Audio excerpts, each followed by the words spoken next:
Stand-up paddleboarding is my new favorite sport. I've surfed in Mexico, I've cruised the bays in San Diego, and this trip, we're bringing it to the river.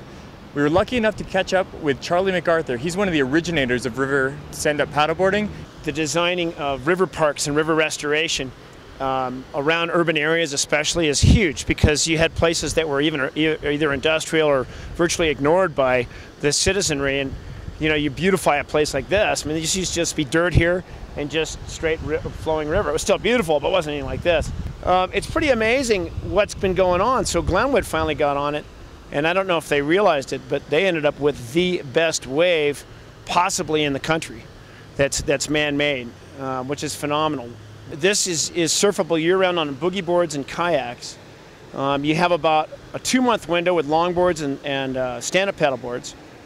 You have about a month, maybe a month and a half this year window where you can stand on a shortboard, which is pretty amazing when you think about just doing what that guy's doing here in Colorado. And that's usually an ocean-only situation. This is an intermediate advanced wave at this level and becomes very much a beginner intermediate wave when the water's low.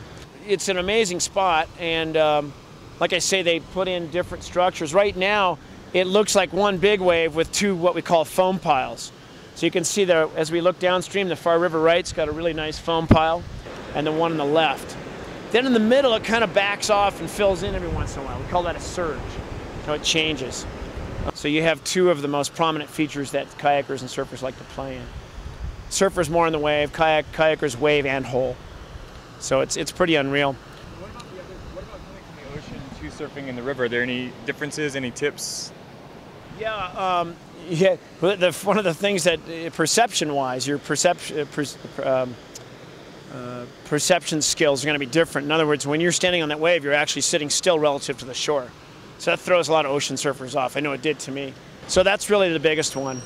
Also, in the river, the power is pretty constant, except for maybe an occasional surge. So the power that you would experience in the whitewater or the steepness of the wave face stays the same. In the ocean, as you guys know, depending on the bottom structure that the wave is starting to feel, and which way the tides are going, and which angle it's coming from, there's so many variables. It can be a different, not only can it be a different wave on every different day, but it changes through your ride. The wave tends to dissipate. Some places it actually builds and gets more intense.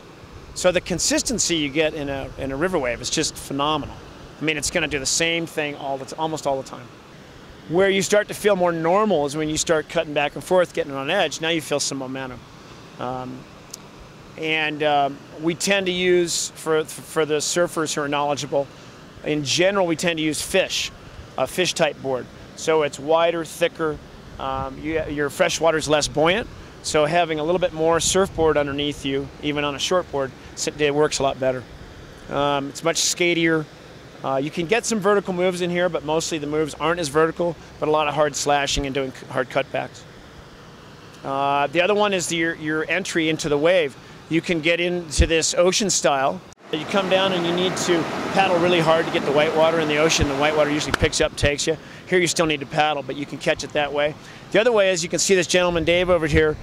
He's going to go from the top of the eddy, and he's going to traverse, or what we call ferrying, right across the wave face into the wave. And it could not be easier. So that's the other side, Bob, that is different, is that you have what we call eddy service. And this enables two things: to get back upstream quite easily, or much more easily. You can see on that far right side, the guy went up against the bridge actually quite safely. That's because there's a cushion on that bridge. That bridge is solid and connected to the bottom, so there's no danger of getting entrapment. But eddy surface on both sides that enables you to get back to the wave, but also river etiquette demands that you line up and take turns. Huge. Now that's true in the ocean too, except that the peaks shift around and people's abilities are different. So even the raw beginner gets the peak when it comes to their turn. I think somebody asked, I don't know if it was you guys, but can you learn to surf in the river before you go to the ocean? Absolutely. I've taught tons of people to surf kayaks and stand-up paddle in the river before they go to the ocean. And it just gives you the amount of wave time that you can't achieve in the ocean. If you got for a 2-hour session in the ocean, if you surf a total of 5 minutes on a wave, that's a massive session. Here you get 3 rides that if nobody's around, I mean, you shouldn't surf more than about 3 minutes if you have a big group of people. But there you go. One ride's 3 minutes, you know, and you've already done 2/3 of what you could do in the ocean in 2 hours. So it's pretty phenomenal. Say I want to come here surfing, but I don't know when it's good, and I can't judge. Oh, the river's that high now; it's good for me. That's just somewhere I can go, and it says. That's it. Surfing will start. Badeye.com. It won't say surfing will start, but often they'll give you. They have infused in that a link to the guidebook that gives you a description of how to get there, what flows are best.